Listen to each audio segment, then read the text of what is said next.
Bienvenue à cette conclusion de la semaine de résidence d'écriture des étudiantes et étudiants du Centre d'écriture et de rhétorique.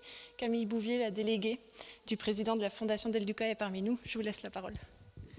Merci Delphine.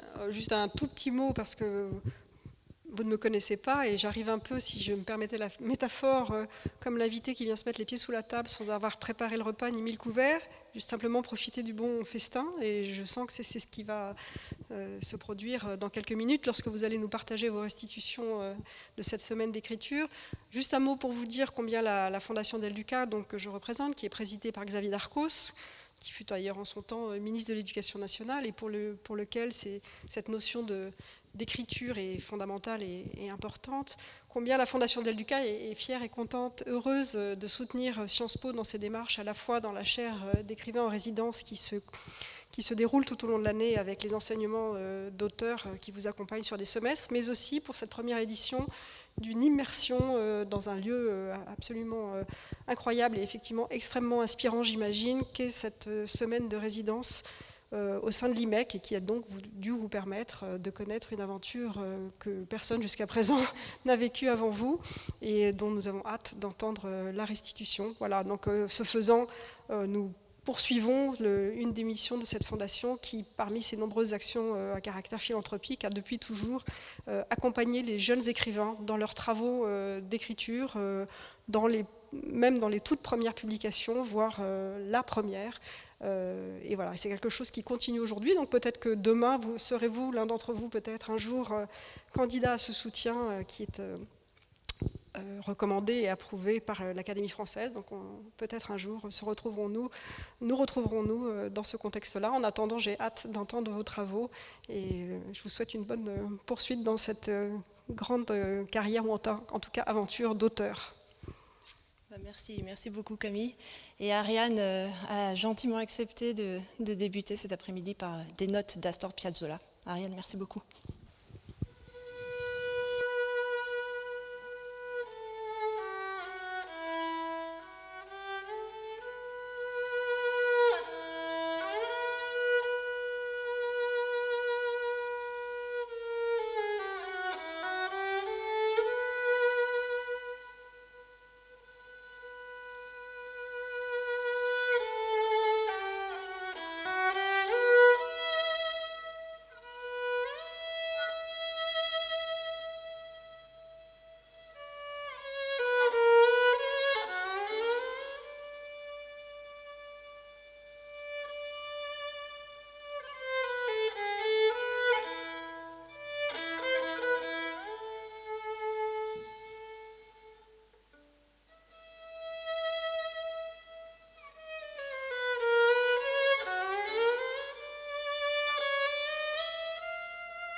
Merci beaucoup à Ariane d'avoir accepté de laisser la plume et prendre le violon, de nous propulser dans ce monde de l'écoute, dans celui des résonances et des échos sous ces belles arches de la grange de l'IMEC.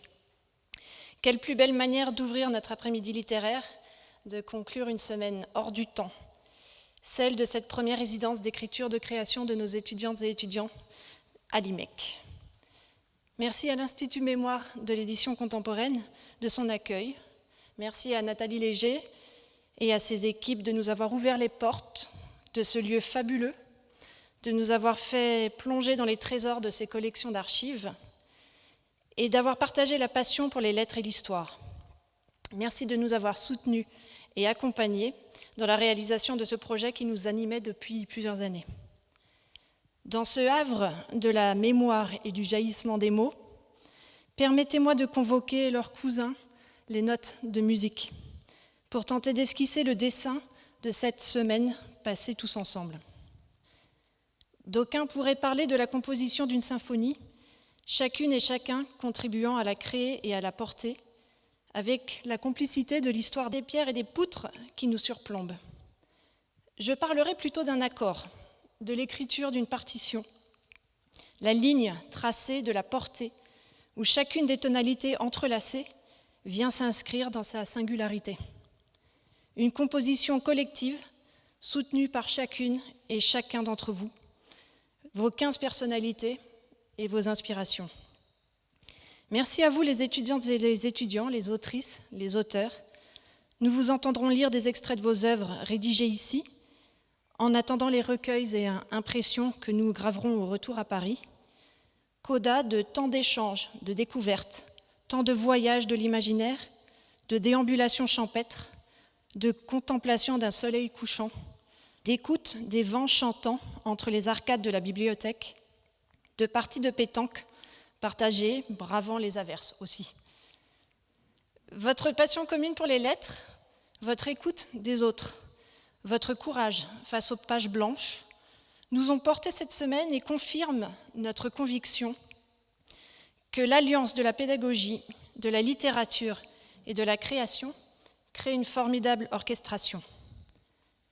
Une orchestration animée par des chefs de chœur dont l'engagement et le talent auront rythmé le séjour. Julia Mali, Alexandre Gallien, merci. Merci d'avoir accepté de venir nous rejoindre, d'accompagner les étudiants tout au long de la semaine, partageant votre expérience de l'écriture, prodiguant conseils divers et variés, soutenant les impulsions, les intuitions de ces 15 écritures en devenir. Vous avez été présents à chaque instant entre les ateliers, les échanges individuels, sans oublier les promenades de fin d'après-midi, exprimant toujours un enthousiasme communicatif et une grande générosité. Vous avez été des pierres angulaires de cette expérience, merci à vous.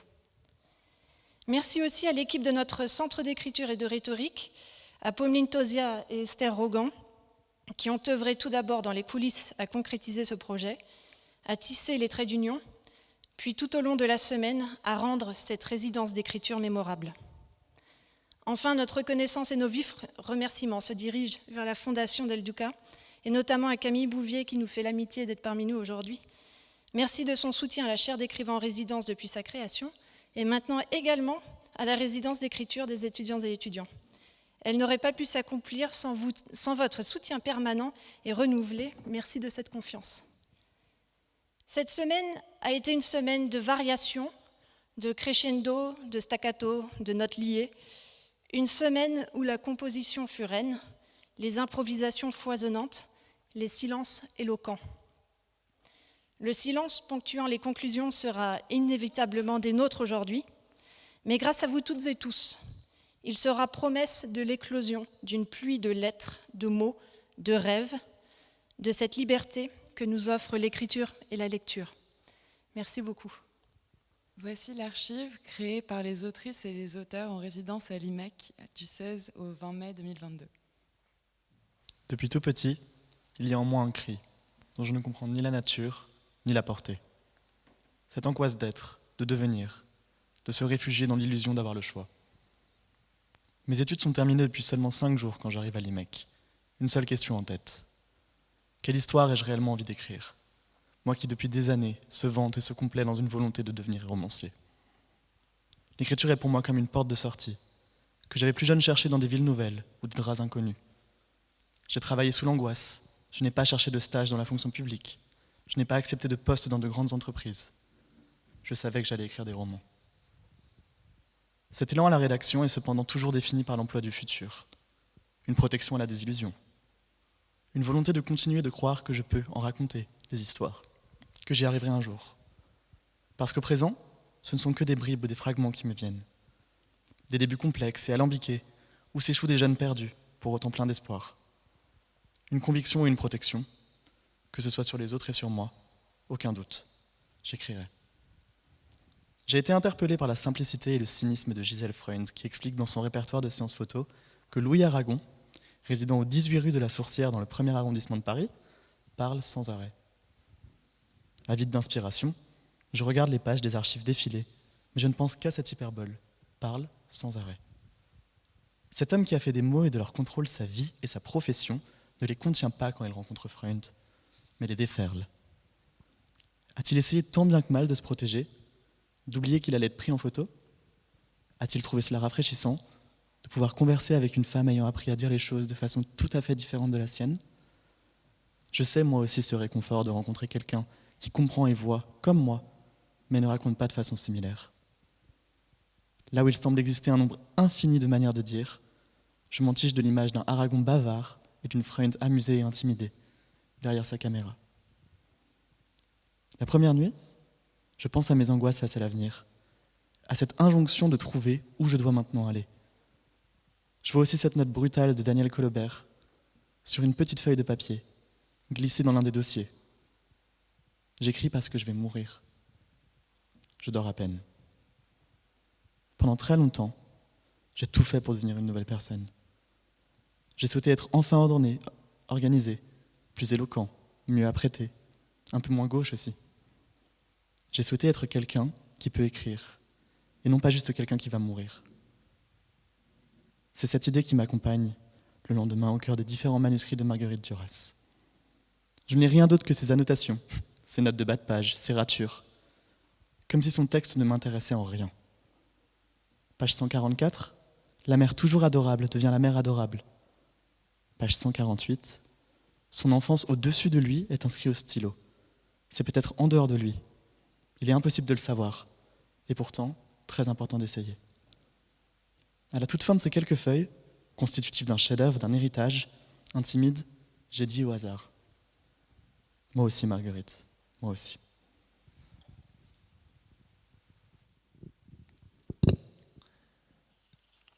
Ce journal a été retrouvé dans les papiers de feu le professeur d'histoire médiévale Armand Boyer, coupable d'effraction et retrouvé électrocuté par le transformateur électrique dans les sous-sols de l'IMEC le matin du 8 février. Les autres entrées de son journal sont introuvables. 12 août. Je sais que le genre humain ne connaît pas toute son histoire. Nos têtes sont pleines des noms des savants qui ont comblé les blancs des récits de l'humanité. Mais le développement de connaissances biaisées nous a fourvoyés. Nos savoirs en histoire sont le fruit de tâtonnements hasardeux et de juxtapositions chanceuses. Nous sommes des enfants qui avons appris à marcher par hasard et qui pensons courir. Les tenants de l'histoire officielle sont aveuglés par les lumières et dédaignent les défricheurs et les audacieux comme moi.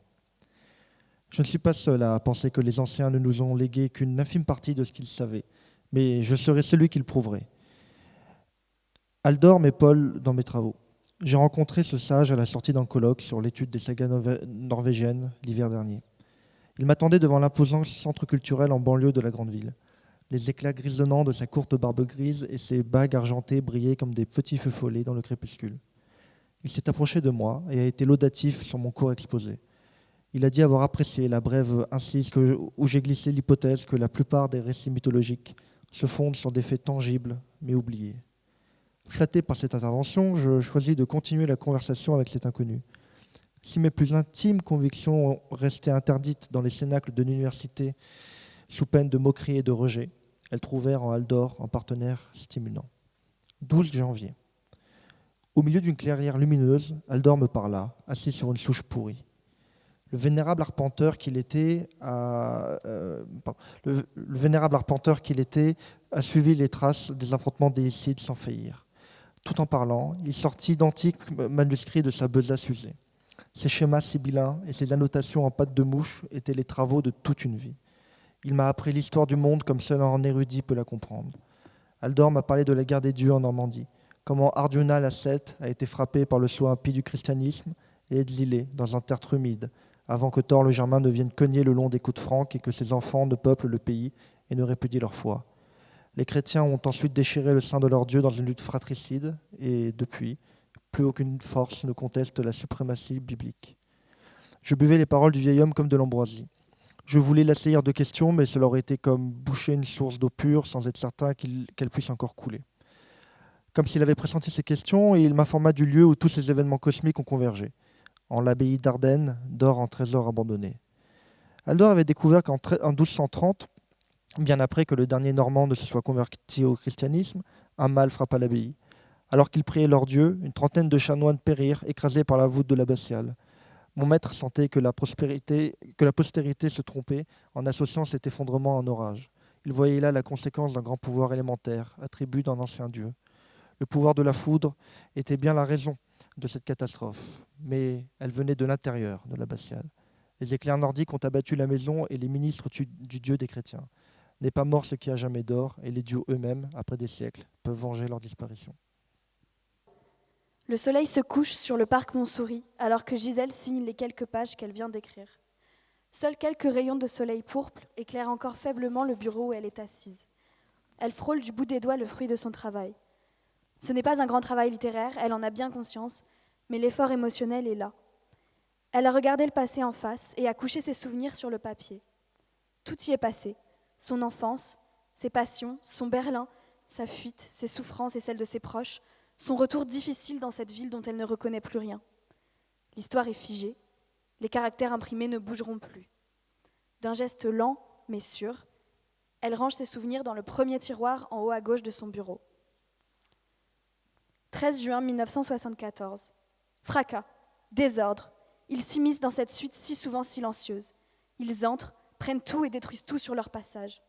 Meubles ouverts, fouillés, malmenés, documents éparpillés sur le sol, souvenirs mêlés aux factures anciennes, aux lettres chéries, aux brouillons épars.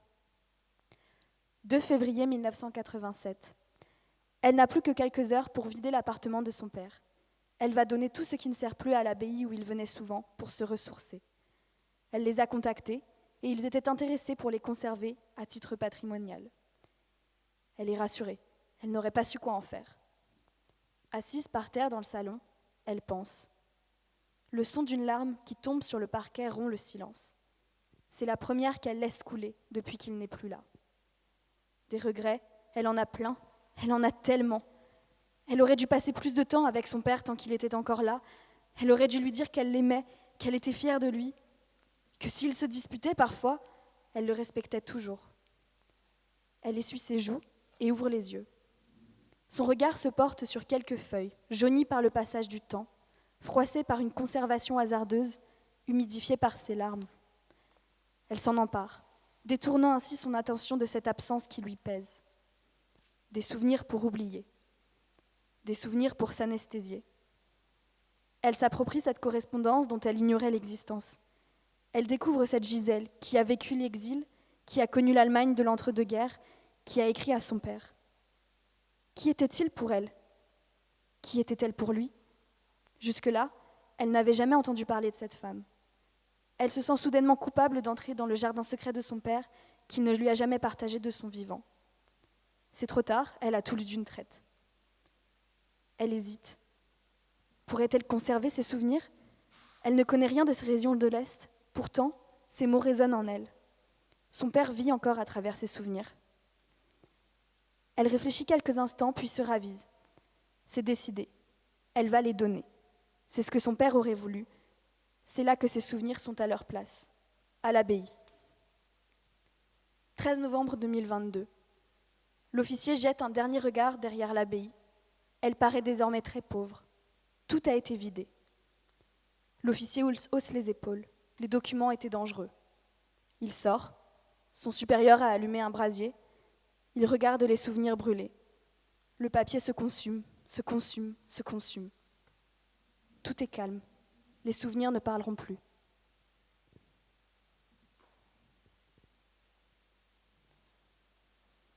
Le marteau était très lourd. Je ne savais déjà plus comment il était arrivé entre mes mains, mais j'étais sûre de ce que je voulais en faire. J'ai poussé la grande porte vitrée de la salle d'archives et j'ai foncé sur la colonne. Je ne voyais déjà plus qu'elle. J'ai frappé sans relâche, de toutes mes forces. Des débris et des gravats tombaient, la poussière m'enveloppait de vapeur blanche. J'ai serré les dents et j'ai frappé plus fort encore. Les larmes se sont mises à couler. Elles ruisselaient hors de moi. Je sanglotais, je criais et je continuais à frapper. Au milieu des éclats de pierre qui valsaient, je revoyais ceux qui m'avaient laissé seul, qui m'avaient rejeté, encore et encore. C'était eux que je frappais, que je brisais en même temps que la pierre. Et en même temps, je voulais détruire la colonne pour la trouver, elle, pour lui montrer qu'on ne peut croire en personne. Il n'y avait rien que de la pierre qui tombait en miettes. J'avais beau frapper, je ne trouvais pas de main, pas de bras, pas de visage, pas d'être à l'intérieur de la colonne. Le marteau m'a glissé des doigts. Il y avait de la cendre de pierre partout. Je pleurais sans fin. Ma rage appelait quelqu'un, ma fureur voulait qu'on l'endigue. Mais comme toujours, il n'y avait personne.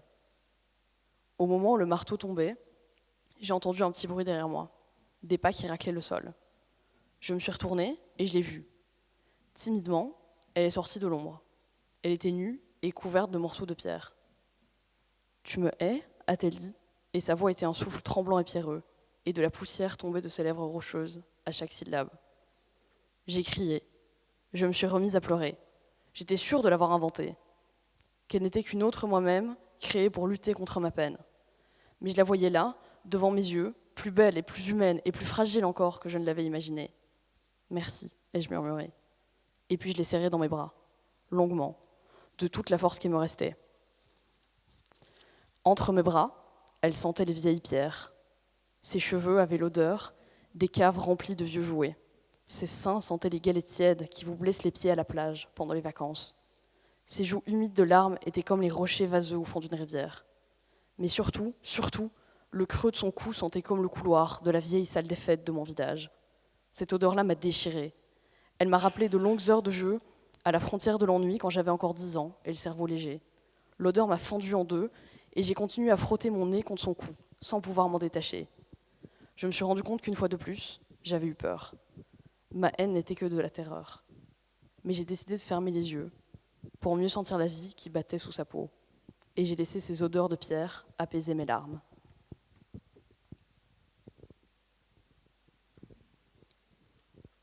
Dès les premières phrases qu'il lut, Blaise fut comme transporté dans un autre monde. Les mots coulaient comme les rapides du Rhône. Chaque verbe, chaque adjectif était choisi avec rigueur. Chacune des lettres avait un rôle unique. Blaise ne savait pas ce qu'il lisait, mais les sonorités des phrases faisaient vibrer son cœur comme il ne l'avait jamais senti avant. Il fut emporté dans une spirale d'extase. C'était beau. C'était plus beau que tout ce dont il avait pu faire l'expérience. Plus beau que l'agencement géométrique des quartiers résidentiels de Clermont-Ferrand. Plus beau que le coucher du soleil sur le mégaport de Marseille. Plus beau même que les chants militaires qu'on leur apprenait à l'école. Le cœur en miettes et l'esprit en feu, Blaise reposa le texte dans la boîte. Il ne comprenait pas comment les nordistes avaient pu écrire quelque chose de si pur, de si fort, de si beau, et pourquoi aucun sudiste n'écrivait comme cela. Il leva les yeux vers ses coéquipiers. Carmen écoutait la radio à quelques mètres, captant sûrement les ordres du général Pline.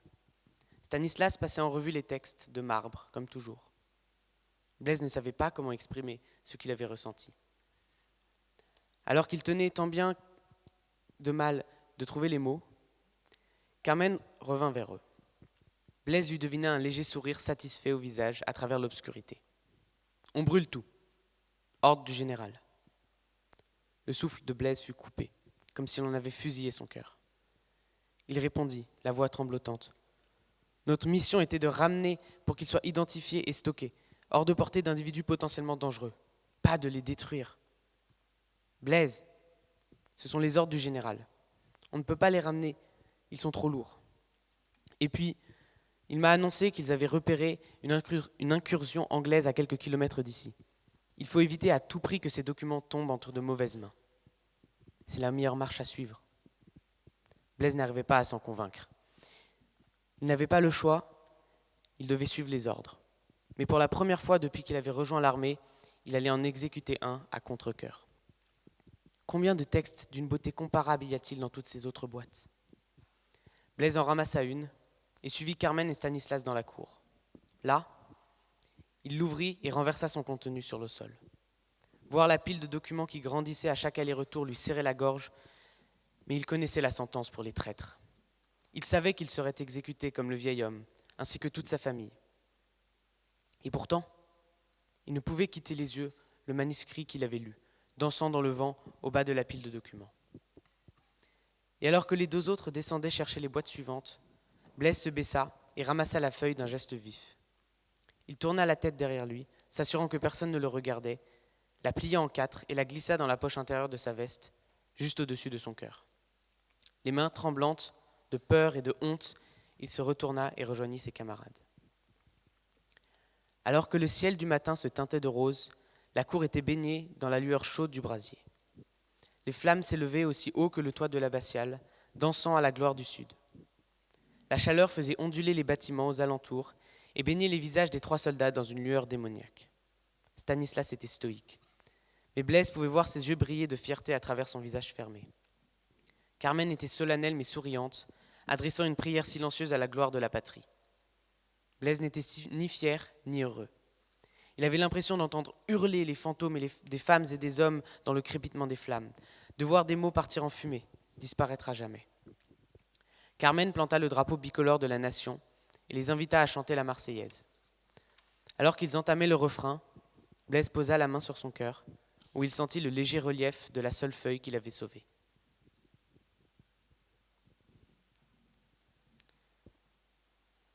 Je suis une affiche.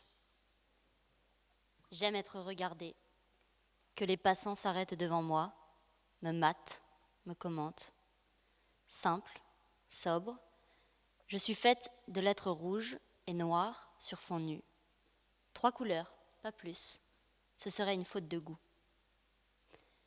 De la vitrine d'une galerie du 6e à Paris, je suis passée au sac à dos d'une poète perdue, qui m'a pliée en 4 et trimballée à travers le monde, au Venezuela, en Colombie, en Tunisie, en Égypte. On a survolé l'Afrique, on a dormi à la belle étoile dans le désert, on a eu l'impression de toucher le ciel et d'approcher la lune. Elle a tatoué sur moi un visage féminin et recouvert mon dos d'épaisses lettres tracées au feutre. Un 23 juillet 1978, elle m'a abandonnée dans une chambre d'hôtel. Elle a dit au revoir à la vie et j'ai atterri dans un sous-sol entre une vieille moto et un tas de bûches. Alors que j'avais disparu sous la poussière, on m'a ressorti pour m'envoyer dans une cave 5 étoiles, d'une température stable comprise entre 16 et 20 degrés. Coincée entre d'autres feuillets, frères d'archives, je suis entourée de poètes, de cinéastes, de romanciers et d'historiens.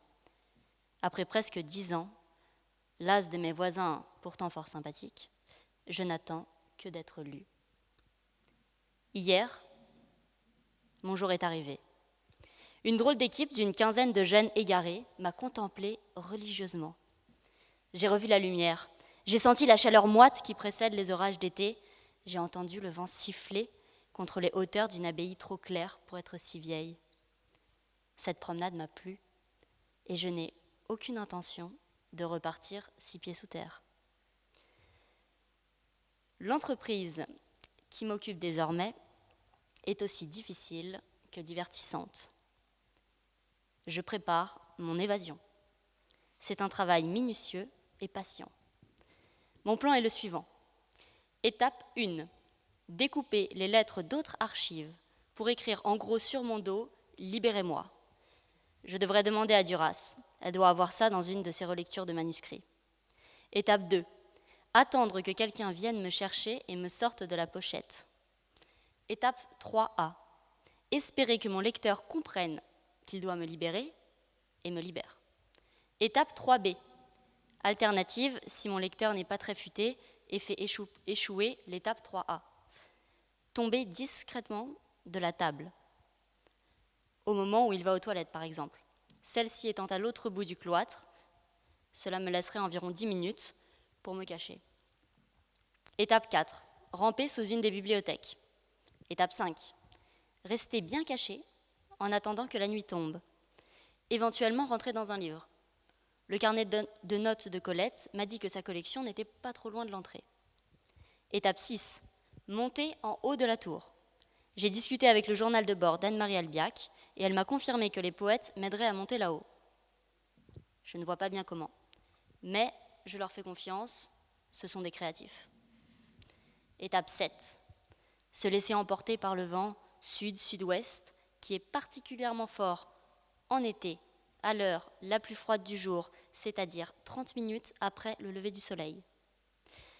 Étape X, en cas d'échec, résister à la torture. Je ne dénoncerai pas mes informateurs. Je suis partie avec son odeur, son amour et quelques feuillets sentant la cigarette où il a écrit son texte, Olga dort, comme un adieu. Je me suis réveillée quand les battants de la porte d'entrée se sont refermés sur les pas de D. Mes bras cherchent instinctivement son corps, là où il aurait dû être.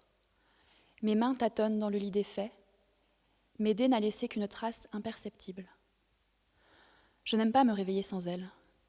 Mes yeux s'ouvrent, incapables de résister plus longtemps à la lumière crue. Elle inonde la pièce de taches blanches découpées par les lames de volet. Le muezzin vient de chanter l'appel à la prière de 4 heures. Depuis que nous vivons ici, jamais encore je ne me suis levée aussi tard. Nous avons longuement veillé. La nuit était noire, le ciel couvert d'étoiles, la mer accueillante. Avant qu'elle ne se lève, j'ai senti D caresser mes cheveux, mes épaules, mes seins, mes jambes. De légères caresses que j'ai faim ne pas sentir, pourtant exquises. Puis elle a retiré délicatement son autre bras qui entourait ma nuque. Mais je ne me suis pas levée. Pas encore. Je crois que D aime la solitude de son réveil. Elle est sans doute descendue dans le café mort que l'on aperçoit depuis ici. J'ai prétendu au sommeil un instant. Mon corps est appesanti par les souvenirs de la veille. Il ne veut plus bouger, et moi avec. L'appel du Taharajoud m'a fait sortir du sommeil, comme toujours, avant que 4 heures du matin ne passent. J'aime me réveiller la nuit lorsque je la partage avec elle. D ne le sait pas. Je la regarde dormir, je sculpte chaque parcelle de sa peau, je la fixe longuement, détaille ses formes, ses courbes, ses aspérités. Je veux connaître par cœur chaque morceau d'elle. Dans le miroir face au lit, je nous regarde. Nous deux ne faisons plus qu'une. Amas de chair, cascade de cheveux, visage indissocié. Je ne peux me lasser de cet entrelacement. Cette nuit, j'ai fait courir mes doigts sur son corps endormi. J'en ai retracé sa géographie, démêlant ses cheveux épais, frôlant l'arête de son nez, dessinant ses lèvres que je me languis d'embrasser, naviguant de ses omoplates à ses seins, guettant chaque grain de beauté dont elle est recouverte. Je profite de son sommeil pour redessiner sa carte. D se grave dans ma tête. Pourtant, D dit qu'il faudra se quitter. Elle n'est pas faite pour cette vie, pas faite pour moi. Et moi, pour qui suis-je faite ? J'ai envie de la hurler cette question, j'étouffe. Né au mauvais endroit, né à moitié, né bizarre, né exclu, je ne suis jamais à ma place, sauf dans ses bras, où le doute cesse de crier. Pour un bref instant, j'existe. Je lui griffonne un mot, je pars respirer, Olga. Sera-t-elle revenue ce soir ? Je dévale nos escaliers raides, manque de m'effondrer. Partir voir la mer, respirer le vent marin, échapper à moi-même, m'oublier. Je m'arrête brusquement face à la boîte postale. Une lettre dépasse, elle porte mon nom. Je ne devrais pas recevoir de lettres, personne ne connaît ma présence ici. L'enveloppe cède et en sort un télégramme lapidaire. Mère gravement malade, mort proche, prière de revenir au village immédiatement. Père. Le monde s'effondre. J'abandonne ces mots glacieux sur le sol. Je dévale toutes les ruelles, voir la mer pour oublier la mienne. D, où es-tu ? Moi aussi je souffre. J'ai besoin de toi. Je ne peux plus rien. Que faire ? Retrouver mon inexorable destin, fatalité de ma naissance, sinon prendre le ferry pour la France, ou pleurer face à la mer ? Je pleure de ma lâcheté d'avoir si vite accepté le retour forcé. Je n'accepterai jamais d'abandonner une seconde fois mes frères et mes sœurs, Je dois revoir ma mère avant qu'elle ne meure. Je cours sur la plage et plonge, une dernière fois. Je remonte en courant chez nous, ruisselante encore, 20 heures, il fait nuit. D n'est pas revenu. Le prochain ferry est dans 2 heures.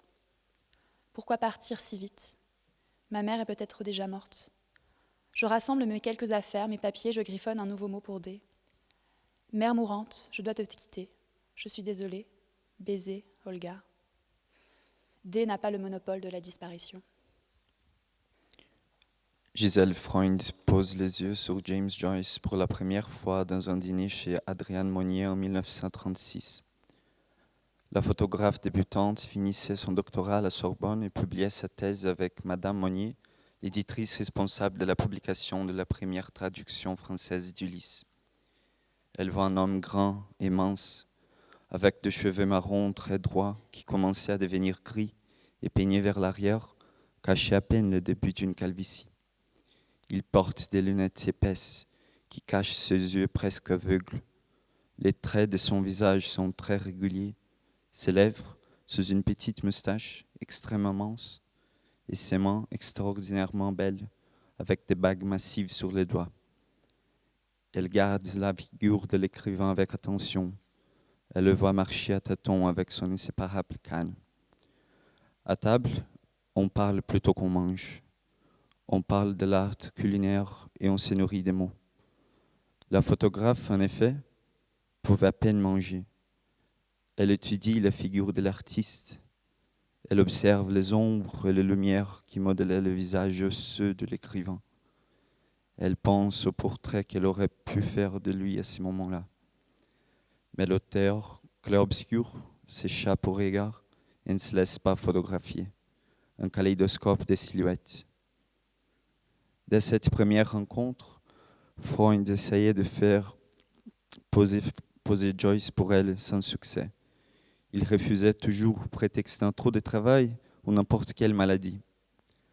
Ce n'était qu'au printemps de 1938, lorsque Joyce acheva Finnegan's Wake, qu'elle lui écrit en expliquant l'importance d'une publicité photographique pour cet ouvrage, plus complexe et plus obscur encore qu'Ulysse. L'auteur lui répondit seulement qu'il voulait voir sa collection d'écrivains.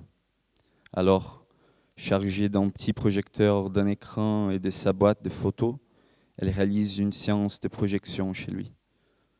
Dans la pièce foncée, Joyce, à moitié aveugle, s'assit si près de l'écran qu'il aurait pu toucher les visages de ses contemporains. Claudel, Valérie, Gide, Monterlin, Aragon, etc. Pendant toute la projection, il resta silencieux. Elle entendait soupirer parfois, un soupir profond et oppressé de l'anxiété. Quand elle rallumait, il parut revenir d'un rêve. « Elles sont magnifiques, lui dit-il finalement.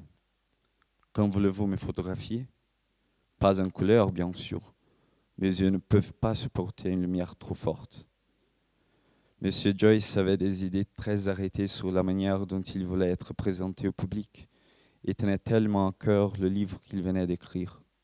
Du coup, Freund retourne chez lui le lendemain pour une première séance photographique. Muni de son petit Leica et malgré les consignes de l'auteur, des ampoules au cas où la lumière ne serait pas suffisante. Joyce lui ouvre la porte. Il est habillé avec une veste noire d'intérieur en velours et porte des pantoufles aux pieds. Son attitude est toujours très absente et hautaine. Dans la pièce, mobilier très régulièrement, très bourgeois, son ami éditeur Eugène Jola attendait. Elle lui sourit et sort son appareil.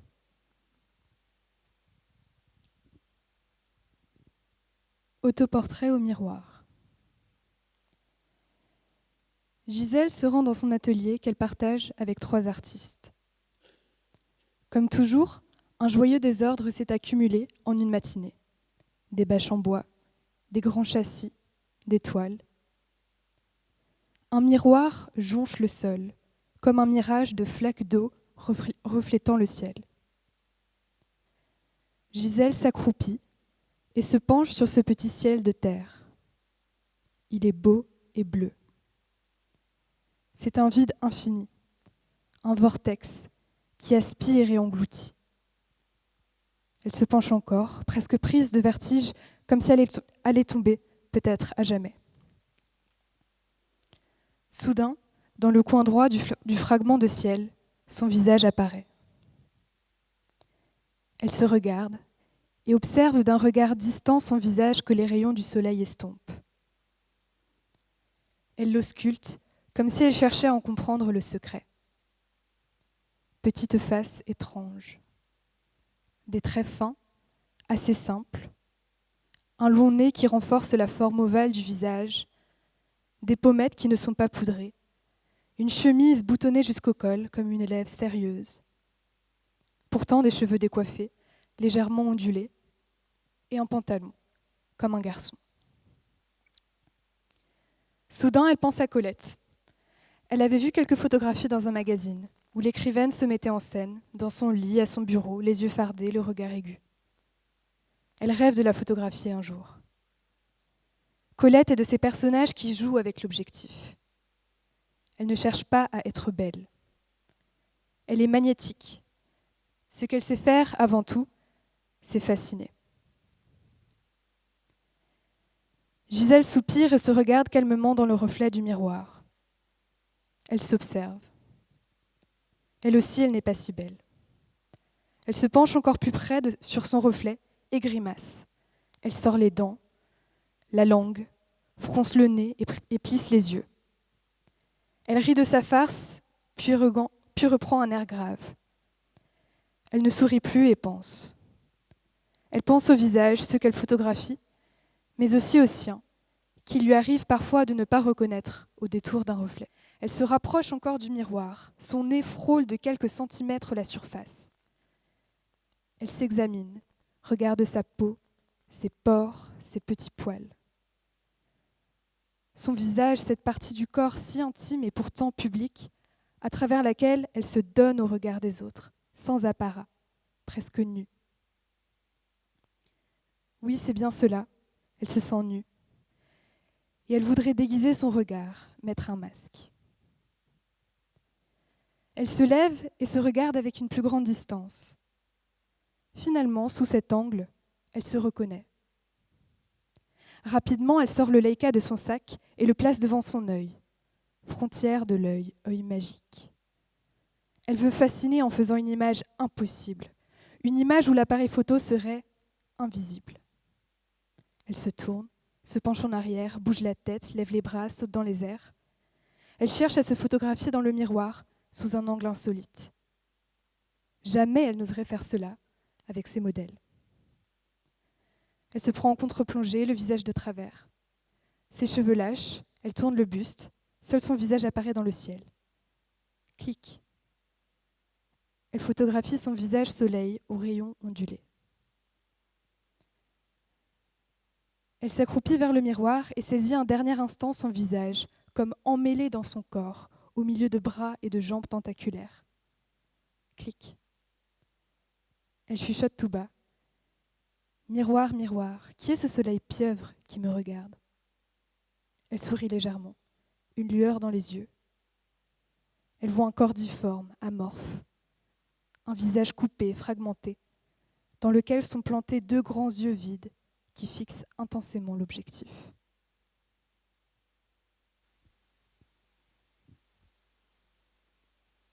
L'abbaye est déserte. Il y a ce calme ici, presque effrayant, qui colore le cloître d'intemporel. Celui qui vit d'oiseaux, d'un coulissement de vent, d'herbes froissées. Dans le potager, quelques pousses de salade, de la menthe, des chardons. Il fait un peu froid et les murs de pierre contemplent en silence le passant solitaire. C'est un silence lourd qui sillonne les allées. Ce n'est pas un silence triste, non, pas un silence pesant comme celui des funérailles. C'est celui qui apporte avec lui le poids des années, le savoir sans bout. Celui que dans une quête sans fin, certains ont cherché, avant d'être rattrapés par la mort. Il pousse la porte bleue délavée. Un bouquet de mauve déborde du vieux puits, couvert d'une latte de bois envahie par la mousse. Sur la pierre froide et verte, quelques taches couleur liège s'épanouissent. Ces fleurs, ça lui rappelle sa maison à Veules-les-Roses, la maison de celui qui est devenu son père. Le soleil se voile d'ombre. Ça y est, Il entre. Les archives l'observent et c'est un peu comme un jugement terrible, écrasant. Toute une vie pour en arriver là. Des années ont coulé sous le pont, mais il y a toujours ce nœud au fond de lui, bloqué, problème non résolu. Il entre, ici, là où il a toujours voulu être, sans vraiment le savoir. Il voudrait hurler, sans bruit. Il ne comprend pas. Ici, dans le froid, c'est la peur qui frappe. Celle de se retrouver face au vide, blanc de tout. Dans le silence des archives et le brutal retour au passé, c'est soi-même que l'on regarde, droit dans les yeux. En une seconde fulgurante, revenir à l'instant qui a fait de lui qui il est. Lui, l'enfant qui courait dans les flaques, larmes debout sur les joues, devenu un homme, un grand. Pas un adulte, non. On ne le devient jamais vraiment. Sur le terrain vague, un sourire, une balançoire, il repense à son père. 19 ans. Quel homme il croyait devenir. Quel homme il aurait voulu être. Retour en arrière, violent. Et il se dit qu'il voudrait s'en emparer du monde, l'enfermer dans une boule de cristal, comme ces boules de Noël que l'on secoue de la magie au fond des yeux pour en faire des flocons rieurs. Il voudrait le figer sous une neige éternelle, son monde, pour ne plus rien ressentir, ne plus rien espérer, pour le garder un peu plus longtemps. Celui qui est parti trop vite. Il a 9 ans. Il est bon à l'école, excellent même, comme l'écriront sa maîtresse et ses professeurs sur sa feuille au stylo rouge. TB. Il a toujours aimé lire. Le monde ne le comprend pas et lui, à vrai dire, il ne comprend pas le monde. Alors seul demeure le papier blanc, ses lettres régulières, rassurantes, comme une berceuse. Il n'a pas de souvenir d'avant son arrivée au foyer, à ses 6 ans. Le passé d'autres que lui, de ces personnages fabuleux qui peuplent les romans, devient le sien. Parce qu'un jour il l'espère, on viendra lui dire qu'il peut partir, qu'il recevra une lettre et qu'on lui prédira une destinée extraordinaire. En attendant, l'hiver s'infiltre dans les murs du foyer de l'enfance, et lui, il s'accroche au stylo, comme à une allumette illusoire. Il a 11 ans. Il commence à écrire, à sourire aussi. C'est sûrement grâce à lui, cet homme un peu bourru, avec son long manteau gris, son gros rire et sa barbe qui pique les joues quand on l'embrasse. Oui, c'est grâce à cet homme-là. Il commence à découvrir, dans la vie, la joie. Celui qui arrive un matin d'été et décide d'être son père. Quelques jours d'essai, ils apprennent à se connaître doucement, avec cette délicatesse qui surgit quand on ne l'attend pas. C'est difficile, mais ils s'amusent, et d'un coup, la solitude n'est plus. C'est agréable, cette sensation. Alors 1 mois plus tard, il part vivre avec lui, dans la maison aux géraniums de Veules-les-Roses. À 11 ans, enfin, il y a ce père. Après 5 ans assis face au mur à lire, il y a ce père qui arrive comme surgi de nulle part, comme un miracle. Chaque dimanche, quand il fait beau, ils vont au lac de Caniel pour pêcher. Ils pique-niquent, jouent au molki et parfois même font griller quelques côtelettes sur les barbecues de la berge. Il a l'air un peu étrange, cet homme-là, un peu excentrique. Mais derrière ses lunettes épaisses et ses cheveux grisonnants, il le sait. Il n'y a qu'un homme seul, qui attendait lui aussi la chance d'être son père.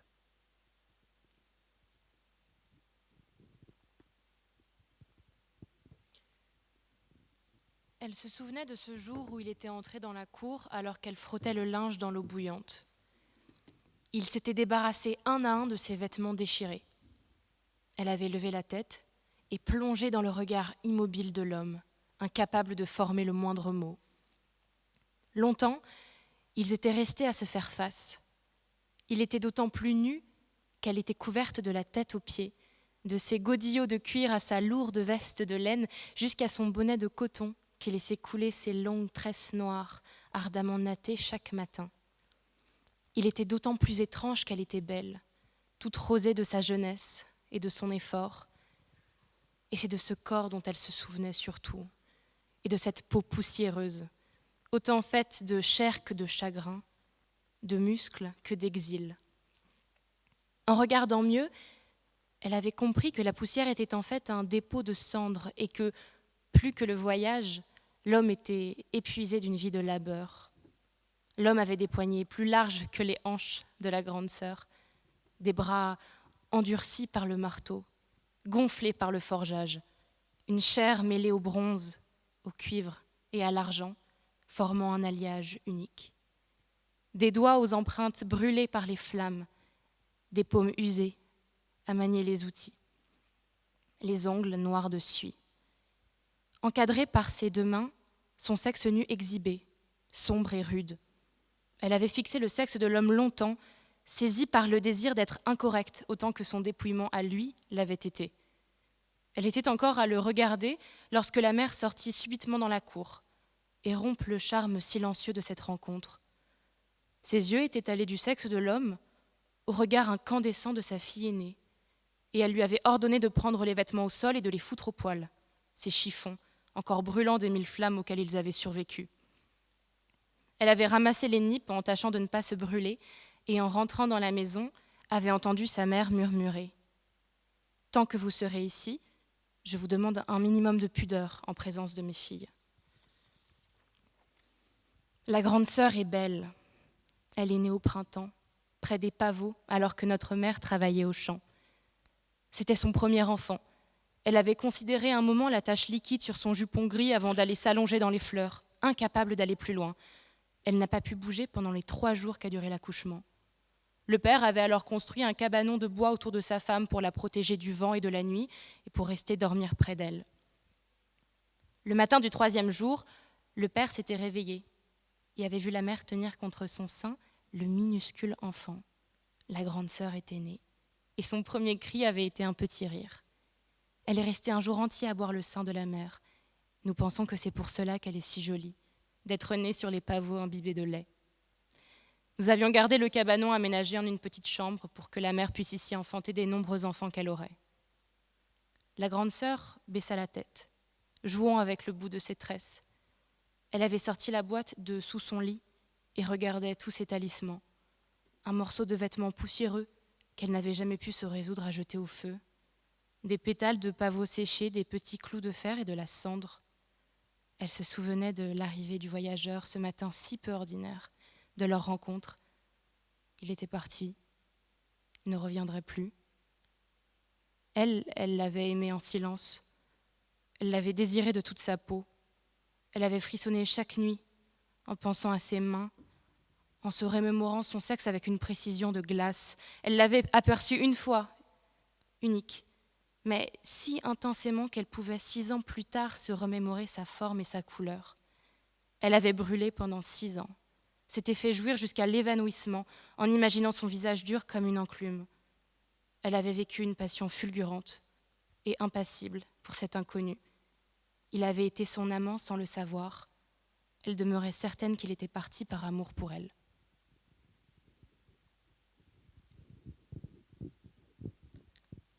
Le pavillon d'Arcueil somnole en plein soleil. Tout autour, des maisons construites à l'identique s'alignent dans le quartier de la Vache Noire. En ce mois d'avril, un jour ordinaire s'étire lourdement, imprégnant sur tous la langueur des dimanches après-midi. Beaucoup déplient le mobilier de jardin, se régalent de grillades au barbecue, lancent des ballons colorés à des enfants inlassables. Depuis leur emménagement dans ce logement plus grand, Karel et Yona sortent de moins en moins. Le week-end, ils jouent la même scène. Dès le vendredi soir, chacun feint de vouloir visiter telle exposition ou de voir tel film au Nouvel Odéon. L'autre prétend préférer une conférence au Quai Branly ou une pièce de théâtre au Mathurin.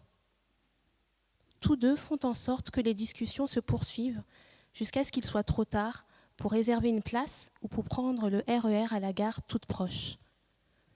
Puis viennent les scènes de dépit, les soupirs affectés, les têtes qui dodelinent consternées, les regards réprobateurs.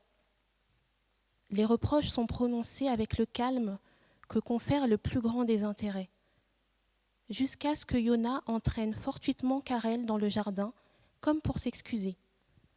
Chacun saisit le prétexte d'une frustration affectée pour se replier dans sa collection. Elle prend un gros carnet et des crayons, à portée de main, déjà sortis du bureau étrangement.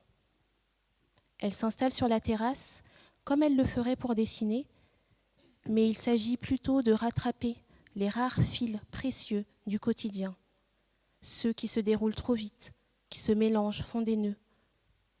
paraissent alors des pelotes hirsutes de sensations et d'émotions. Sur la terrasse, une brise fraîche trouble la douceur de la pomme dégustée au soleil. Le fruit devient acide. Il faut ajuster son gilet, mieux s'entourer de moelleux. Furtif et vif, le reflet doré d'un cerclage de boutons fait écho aux chants d'oiseaux dans la lumière du matin. Partout, l'air circule, changeant plusieurs fois de densité. Tantôt il s'écrase, brûlant sur son dos, puis il fuit fraîchement sur sa peau, se faufile entre ses doigts. Il revient tiède sur son front. Elle aperçoit des sourires de l'autre côté du grillage et de cheveux bruns qui s'emmêlent dans le vent. Pour faire face au soleil, elle change de position. Ce faisant, un puissant souvenir surgit, celui d'un trajet en voiture entre Arcueil et Montparnasse. La même combinaison de lumière ardente, de mèches sombres virevoltantes, de confort, de gêne, de mollesse, avec un soulagement mêlé d'irritation. Et point presque simultanément, l'impression prémonitoire de bientôt rencontrer à nouveau cet écheveau sensible. Mais déjà, la voix de Yona l'empêche de deviner cet avenir. « Tu viens voir les œillets ?» Elle imprime un timbre gris neutre sur l'harmonie dissonante du moment. Les mots s'écoulent avec la monotonie d'un flux de robinet. Elle lève la tête pour revoir son visage placide. Impossible de savoir s'il aimerait vraiment partager ses trésors colorés ou s'il préfère un refus de sa part. Cependant, elle n'a pas encore pris de décision. Dans la cacophonie incessante de ses émotions, chaque choix ne peut se faire qu'à l'issue d'une expérience de pensée systématique. Elle se projette dans chaque option de l'alternative et elle accueille les émotions qui viennent. Parfois, il faut franchement fermer les yeux pour mieux visionner les images qui se forment peu à peu. Elles infusent des sensations qui la réveillent. Une certaine qualité dans l'air qui caresserait sa peau, un parfum imaginaire répandrait un souvenir plaisant, les couleurs et les formes d'un apaisement. Sur ces socles sensitifs, les émotions se succèdent aussi vite que dans un flipbook. Mais certaines pages plus épaisses tournent moins vite. Elle les sonde, en explore chaque dimension, puis elle passe à une autre option et répète l'opération. Après les avoir toutes traitées, elle choisit celle qui lui semble la plus désirable sur l'instant. Sans y penser, car elle garde en mémoire l'ensemble de ces petites expériences qui s'accumulent pêle-mêle. De cette collection intérieure, elles jaillissent au présent sans prévenir, autonomes. Bien sûr, le regard de Yona ne perçoit pas ses manœuvres intérieures. Il s'arrête aux portes de ses iris fixes et vides. Maria del Carmen ne se souvenait pas de la dernière fois où elle avait pris une profonde inspiration sans avoir un nœud dans la gorge. Parfois, elle avait l'impression que sa colonne vertébrale rapetissait, petite, et que ses mains devenaient froides. Les gens ne le savaient pas, mais Maria del Carmen passait beaucoup de temps à penser à ses os. C'était une contorsionniste experte, toujours à la recherche de nouveaux trous où faire entrer plus d'amour. Il y avait des matins où elle se réveillait seule dans son coin bleu de la maison et ne voulait rien d'autre que de prendre sa cage thoracique de chaque côté avec ses mains nues et de les tirer de plus en plus, à la recherche de nouveaux coins et recoins. Parce que Maria del Carmen était la fille aînée. Elle était la sœur, celle qui commandait et qui relevait le menton. Celle qui attachait tes chaussures, ton pied sur son genou. Celle qui calmait les larmes ici et là. Et dans des moments de plénitude insignifiante, tous autour de la grande table à manger, écoutant sous le bruit de 3 ou 4 conversations différentes, Maria del Carmen devait se retenir. Elle mettait discrètement sa main sur sa poitrine et s'imaginait tendre la main à travers l'os et la chair pour saisir son cœur. Le serrer un peu. Respiration profonde. Parfois, il est si difficile d'aimer autant. Et comme c'est triste d'avoir élargi sa cage thoracique pour aimer des gens qui te font du mal de temps en temps. Comme ça fait mal de briser tes os en cherchant des recoins ou mettre plus d'amour pour des personnes qui t'accusent de ne pas les aimer suffisamment. comme si ton amour n'était pas violent, comme si tes pieds ne saignaient pas à chaque fois que tu cours d'après eux. Et ainsi, un jour, il était arrivé que María del Carmen Montoya avait décidé de suivre les célèbres papillons rouges. Et de 4 en 4, ils se posèrent sur sa peau. Et de 3 en 3, elle se sentit noyée. Et de 5 en 5, elle ferma la bouche. Et de 3 6, elle allait se réveiller ailleurs. Pour croiser une porte métaphorique, il ne faut pas que celle-ci ressemble à une porte. Il faut juste en finir autre part d'où on était. Ainsi, elle laissa la magie prendre son cours, se laissa engloutir par les papillons rouges, jusqu'à ce que ses pieds ne touchèrent plus de terre solide. Lorsqu'elle ouvrit les yeux à nouveau, l'abbaye de ses rêves se dressait comme des monuments perdus par l'histoire. Elle l'avait visitée autrefois, quand elle était petite, en voyage familial, perdue dans un coin de la France. L'abbaye la retrouvait une nouvelle fois. Son premier souvenir de sa nouvelle maison fut l'impression d'être minuscule face à des immenses bâtiments de pierre. Ciel, bataille de nuages, royaume de la pierre blanche et des arts. Fleurs sauvages blanches partout. Elle avait jeté ses chaussures brodées préférées, pieds nus sur l'herbe sauvage. En explorant, elle avait compris que l'abbaye était abandonnée. Elle avait compris aussi qu'elle ne pourrait plus sortir. Elle avait usé déjà tous les miracles qu'elle avait. Mais pourquoi bon voudrait-elle sortir de ce monde sauvage sans égal ? Les murs de pierre étaient dominés par de l'herbe et des petites fleurs bleues, rouges, blanches. María del Carmen Montoya, taille petite face à des maîtres et maîtres d'église, avait pris avec force la croix d'or autour de son cou, cadeau de son baptême. Et elle avait songé à l'architecture gothique, au coin des courbes du cercle central avec sa vitre arrière, comme si Dieu n'aimait pas se cacher et disait « Me voici, regardez ». Combien de bâtiments à découvrir. Elle se couchait sur l'herbe du potager. Le soleil perçait à travers les branches d'un arbre, et derrière elle, des arcs de branches entremêlés faisaient un portal de fées, couvert de petites fleurs blanches, comme la bretelle des chaussons d'un bébé. Nouvelle maison, nouvelle forme de paix, le nœud de sa gorge avait laissé un peu plus de place pour que l'air passe. Lentement, doucement, et sans d'autre compromis, en spirale, une pétale blanche de fleurs lui tomba sur le nez. Comme c'est beau de flâner par terre. Comme c'est beau de se faire des amis, de branches et de fleurs. Comme c'est beau d'exister quand il y a du soleil. Ce soir, je ne me couche pas. Ce soir, je ne dors pas. Ce soir, je ne rêve pas. Ce soir, je ne vis pas. Ce soir, c'est simple. J'ai mal. Mal au cœur, cœur qui est bien trop lourd, cœur qui est comme parti. Cœur qui est trop grand mais aussi trop petit, cœur que je n'ai tout simplement plus. Je n'ai plus le cœur à rire, à sourire, à pleurer, à salir de l'encre noire la blancheur du papier, à faire rimer de pauvres mots, mots qui sont à peine des pensées, pensées qui me pèsent, pensées qui m'obsèdent, pensées qui me font mal. Oui, j'ai mal. Que j'ai mal, j'ai tellement mal, tragiquement, tristement, pitoyablement, j'ai mal. Mal qui se répète et se perd entre les vers, perd son sens à force de se répéter, prend tout son sens à force d'exister. Mal que je ne retiens plus, mal qui me tient, qui me serre entre ses griffes, griffes de mal dominant, qui domine profondément, anciennement, péniblement, qui domine et tient en otage une pauvre âme d'enfant, un enfant perdu, qui a tout perdu, son innocence, sa joie, sa pudeur d'antan. Un enfant qui va mal, un enfant qui a mal pour moi, qui a mal pour lui, d'un mal caché mais apparent, qui réapparaît et se transforme, pour être mal-être et avoir mal à l'âme, et dans ce vague à l'âme je demeure en apnée, et je meurs aussitôt à la surface retrouvée. Échoué sur les bords de mon rivage, ce soir, j'ai vu le soleil se lever, et dans cette lumière comme dans l'obscurité, bizarrement, lourdement, tranquillement, j'ai mal. Pardon. Je m'étais juré de ne pas pleurer pour ton enterrement, pas aujourd'hui.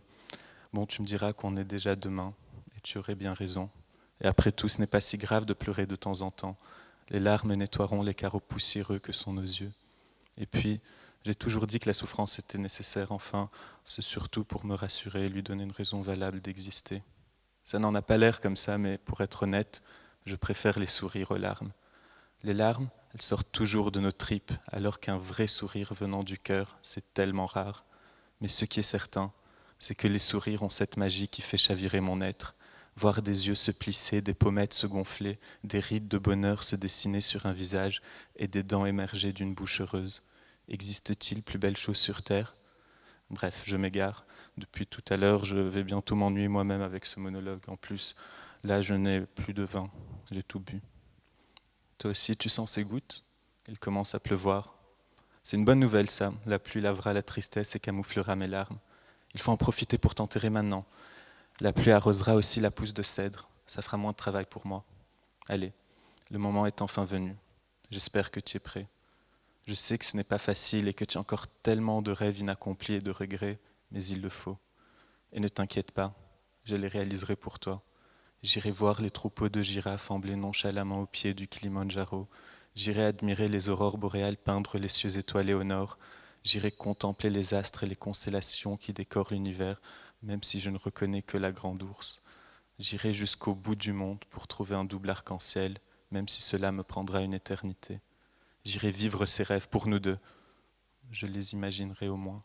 Je te le promets. Je te le promets sur mes mains boueuses, je te le promets sur mon visage plein de terre, je te le promets sur cette pousse de cèdre qui demeure à tes côtés. Un jour, cette pousse deviendra un grand cèdre et verra de par les monts et les océans mes périples. Ses racines te les raconteront, ses feuilles te les murmureront et ses branches te les chanteront. Ne t'inquiète surtout pas. Quant à toi, petit cèdre, je compte sur toi pour bien veiller sur lui. Il le mérite. C'est bon. Il faut désormais laisser la pluie et le soleil faire leur part du travail. Je dois maintenant partir. Tout ira bien.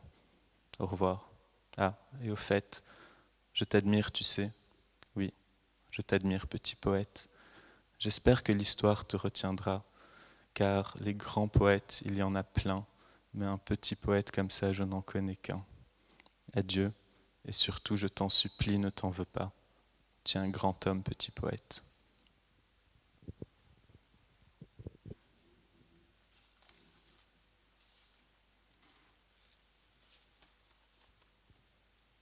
Il faut s'y résoudre. Je vais devoir passer la nuit dans cette église gorgée de livres. Après m'avoir effrayé, la perspective des longues heures de calme me semble à présent attrayante. J'aurai tout loisir de poursuivre la biographie de mon père. Je m'allonge sur la table centrale, là où les érudits planchent chaque jour. Vertige en fixant les dalles de marbre noir dans lesquelles se perdent les reflets des colonnes. Je m'égare en de sombres contemplations. Il y a 8 croisées d'ogives. C'est le genre de détail qui aurait sans doute retenu l'œil photographe de mon père. Seules 6 d'entre elles sont couronnées d'un lustre multicolore qui pourrait être le sommet d'une colonne phrygienne au tronc sectionné. Pourquoi les 2 dernières croisées sont-elles vides dans leur centre ? Bon sang, la nuit va être longue. La rosace est magnétique. À l'école, je faisais toujours des rosaces. C'est facile, tout le monde peut en faire, il suffit d'un compas. La rosace rend la beauté accessible aux êtres incapables d'art, comme moi. Je bascule sur le ventre. Le sol des églises est souvent jonché de morts. Je me souviens d'une église à Amsterdam. Mon père y exposait ses photographies de guerre. Ce jour-là, je fus indigné.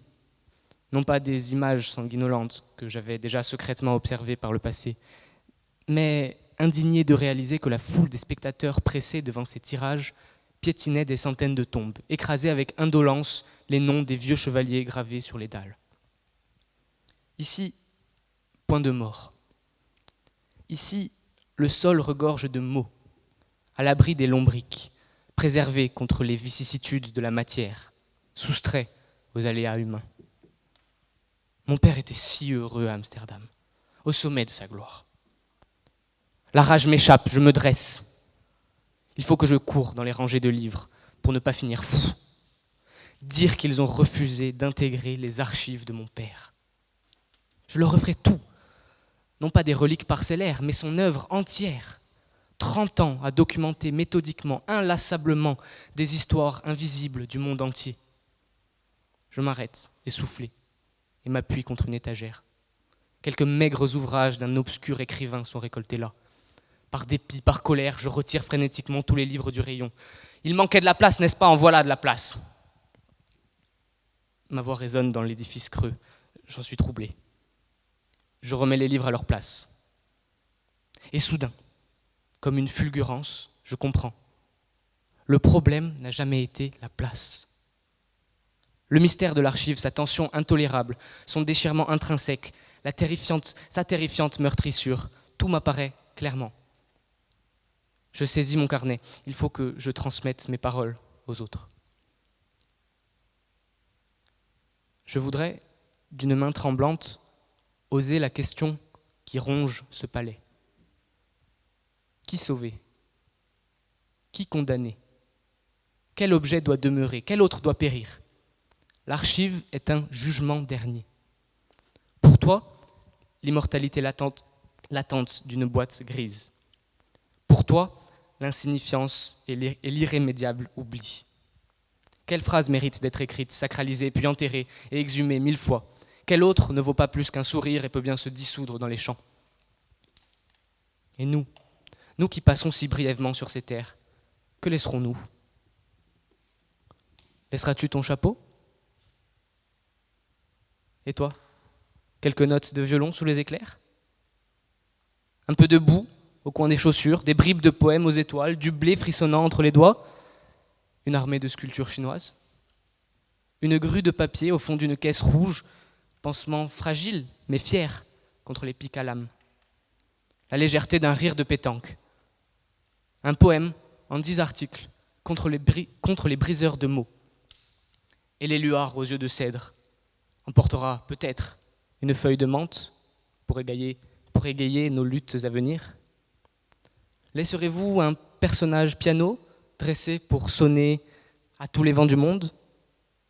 Emporteras-tu un coin de potager à Nairobi? Ôteras-tu quelques minutes supplémentaires au sommeil pour les vouer au flou souvenir d'une semaine d'écriture? Abandonneras-tu à l'éternité un bateau tissé d'aventures? Faut-il conserver la voix du vieux temple qui surgit dans un crépuscule indien? Ô camarades, mes chers camarades, je vous en prie, restez. Restez avec moi dans ce palais de mémoire.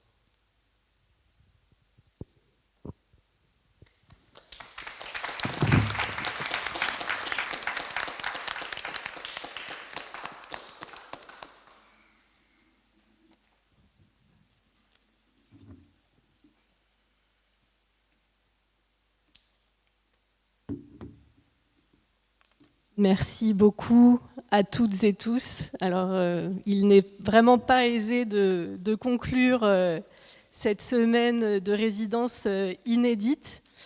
Et je m'y risquerai simplement en citant Sartre, qui disait « Chercher et vraiment chercher, c'est-à-dire que c'est prendre le risque de ne jamais trouver ».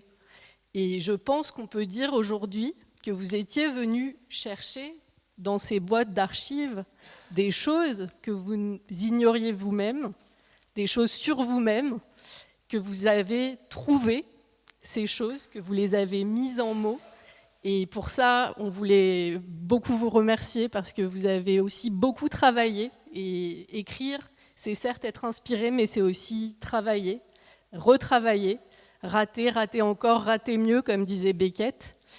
Et ce qu'on voulait vous dire aussi, c'est que ce que vous avez créé là, c'est un point de suspension, puisqu'en fait, vous avez aussi constitué votre boîte d'archives qu'on découvrira du coup lors d'un prochain événement de restitution à Paris, dans lequel du coup nous découvrirons ce que vous avez voulu mettre en archive et écrire en archive en même temps que ce processus d'écriture. Donc vraiment un grand bravo à tous, un immense merci de votre implication.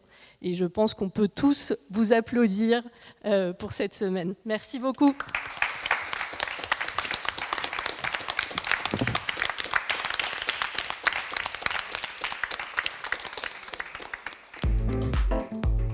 Sciences Po.